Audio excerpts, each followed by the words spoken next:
رحیم کله چې موږ تاسو یو کتاب راپور هر شی چې جوړو له شروع نه چې کار ور باندې کوو موږ تاسو باید اول د هغه ټمپلیټ جوړ کوو ټمپلیټ معنی نمونه مثلا زه یو کتاب غواړم چې ولیکم یا یو راپور غواړم چې ولیکم په دې راپور کې موږ تاسو سره ګوره اول نه تر اخره کوم شیان پکاريږي د دې ټولو لپاره باید موږ تاسو یو نمونه یو ډیزاین جوړ کړو د هر شي یو نمونه جوړ کړو مثلا زه به کې عناوین ته ضرورت لرم عنوانونه کنه چې هغه هیډینګ 1 وي هیډینګ 2 وي هیډینګ 3 یعنی له هیډینګ 1 تر هیډینګ 9 پورې امکان لري چې زه کتاب جوړوم په کې ضرورت شي کنه نو زه باید د دې ټولو نمونې بل رمضان ته تیاری جوړ کړم چې زه دا کتاب جوړوم په هغه کې هیډینګ 1 زه رقم غواړم یعنی اوس که زه دلته مثلا رسم به هیډینګ 1 ولیکم دا هیډینګ 1 که زه دې ته هیډینګ 1 ورکم د دې ډیزاین به څه قسم وي ډیزاین به دغه څه وي شین رنګ به وي فونټ به شپاړس وي او فونټ ټایپ به کلبوري وي مثلا که زه هیډینګ 2 غواړم په کتاب کې یو ځای کې هیډینګ 2 ته ضرورت کېږي یو عنوان هیډینګ 2 کوم نو که زه هیډینګ 2 ته له دې ځای نه هغه ورکم ډیزاین ورکم ګوره هیډینګ 2 دا په رنګ کې یو شان دي مثلا په کتاب کې ماته هیډینګ 3 ضرورت کېږي نو که زه اوس فعلا هیډینګ 3 استعمالوم هیډینګ 3 ډیزاین هم همداسې شان ده نو زه باید څه وکړم مخکې له دې چې کتاب باندې شروع وکړم یا په راپور باندې شروع وکړم دا کوم شیان چې ماته ضرورت کېږي د راپور د جوړولو دوران لا اول نه تر اخره د دې ټولو باید نمونې جوړ کړم چې مثلا هیډینګ 1 زه هیډینګ 1 پکې څه رقم غواړم کله چې زه دا راپور جوړوم د هیډینګ 1 ډیزاین څه رقم غواړم آیا همدا ډیزاین می قبول ده که همدا ډیزاین می قبول خو همدا ډیزاین به پرېږدم خو که تغییرات پکې راولم نو دې کې باید زه تغییرات راولم مثلا زه هیډینګ 1 په دې رنګ کې نه غواړم په بل رنګ کې غواړم نو را به شم دلته به یې چینج کړم هیډینګ 1 زموږ ستاسې دغه یو د رایټ کلیک موډیفای د بدلېدو لپاره موږ تاسې ویلی وو که نه فعلا به یې زه صرف رنګ ور بدل کړم مثلا که یې تاسې فونټ هم چینجوئ بولډ ایټالیک هر څه کوئ نو زه غواړم چې زما هیډینګ 1 څه قسم ته وي په دغه رنګ کې وي بولډ هم وي هیډینګ 2 مې څه رقم وي نو دلته مې دا د هیډینګ 2 یو نمونه اخیستی دا به موډیفای کړم مثلا د دې رنګ بل شان ته غواړم دغه رنګ ورکوم دا هم بولډ غواړم زما هیډینګ 2 به دا شان ته وي هیډینګ 3 مې څه رقم وي هیډینګ 3 ته مې یو ډیزاین ورکوم مثلا د دې رنګ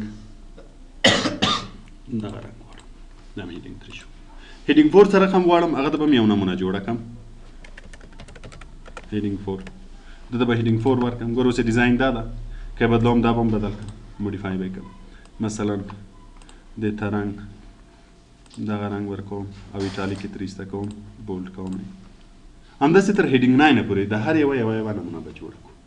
جوړې شوې دا نمونې تر 9 پورې ما تر 4 جوړ کړو تاسې ته نښه جوړ کړئ بل ما ته ټیبل ضرورت کېږي په راپور کې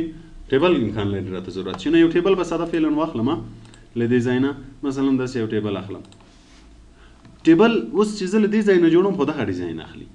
نو آیا زما زه چې دا راپور یا کتاب جوړوم همدا ډیزاین کې مې په کار ده که ټیبل که بل ډیزاین ورکوم څه رقم ډیزاین ورکوم که چېرته له دغو ډیزاینونو اخلي هم کوای شي مثلا زه وایم چې زما د دغه ډیزاین په دا ټول راپور کې بیا زه دغه یو استعمالوم او که چېرته د دو نه خوښ نه یو تغییرات پکې راولئ نو بیا موږ تاسې موډیفای هم لرو او نیو هم لرو موډیفای مطلب چې په دو کې تغییر راولو او نیو معنا چې له سره یې جوړ کړو خو مثلا زه دغه یو اخلم یا دغه اخلم تغییرات پکې راولم رایټ کلیک پکې ووهه موډیفای له دې ځای نه موډیفای کلیک کوای شو له دې ځای نه موډیفای کوای شو چې دا چینج کړو ګوره دلته راغی څه شی پکې غواړئ چې چینج کړي مثلا فونټس چې کله موږ دا ډیزاین ورکړو فونټس به یې دغه وي بولډ به وي رنګونه به یې کوم رنګونه وي هر شی چې غواړو پکې چینج کړو پکې چینجولی شو مثلا ټول ټیبل فونټ یې باید بولډ وي ګوره دا ټول بولډ شو یا مثلا سایز یې څو وي مثلا دومره وي نو هر رقم چې غواړم اوکې به یې کړم دا به جوړ شي دته به هماغه ډیزاین ورکړم دا به هماغه ډیزاین کې جوړ شي اوس خط پکې نشته که خط وای نو هماغه د ټیبل ډیزاین مې هم جوړ کړو له هغه نه وروسته هیډر فوټر ماته پکارېږي هیډر فوټر ډیزاین به جوړ کړم له اول تر اخره چې موږ تاسې ګوره کوم اپشنونه ویلي دي چې شی چې پکارېږي د دې ټولو به یو نمونه جوړه کړم په دې یوه فایل کې چې کله مې نمونه جوړه کړه دا شی به زه سیو کړم دغه شي ته ټمپلیټ وایي دې شي ته ټمپلیټ وایي ټمپلیټ ته جوړ شو اوس وګوره دا فایل چې ته همیشه خلاصوي هیډینګ 1 پکې همدا ډیزاین ده ټیبل چې پکارې هغه دا ډیزاین ده شیان ټول په دې فایل کې موجود دي اوس به د کتاب شروع کړي اوس مثلا زه یو چپټر 1 دلته زما اول مضمون څه شی ده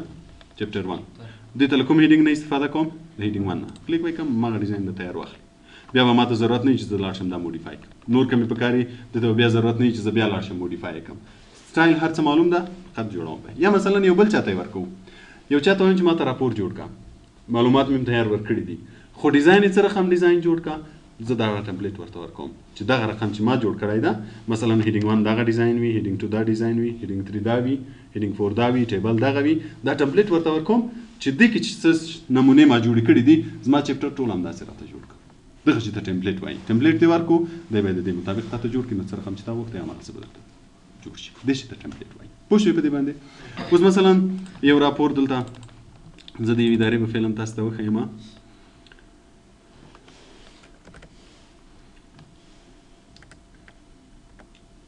زه به دا شروع کړو دا اوس ګوره یو انوال پلان ده کلنی پلان د 2019 اوس ګوره اول څپه پکې کاور شو له هغه نه وروسته ټیبل اف کنټینټ شو ټیبل اف کنټینټ ګوره ځان ته شماره لري لاتیني شماره بیا وینې بعضې معلومات شول وینې اصلي موضوع نو بیا له دې ځای نه شروع شوې ده ټیبل اف کنټینټ نه راوروسته دستي موضوع شروع شوې ده چې شماره یې اول ده بیا له هغه نه وروسته ګوره ارګنایزیشن چارټ ته چې موږ تاسې سمارټ هارټ نه ویلی وو ګوره دا وینې موږ تاسې له دې ځای نه سمارټ هارټ نه ویلی وو که نه د دې ګوره صفحه یې ورته لینډسکیپ اخیستې ده ځکه چې په پورټریټ کې امکان لري چې صحیح ځای نه شي نو صفحه یې ورته لینډسکیپ اخیستې نو د دې په خاطر هغه طرف یو سیکشن ده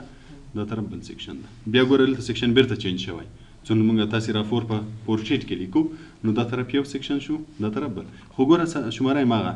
له هغه ځای نه راشروع ده دا یې درېیمه شماره ده کوم یو نه داسې به چاپېږي خو بیا به د دې لپاره چې ته چپټر وګنډې که نه سیده به یې بېرته پکې ږدې به دا یوه صفحه نه داسې ګورې هو بیا ګوره دا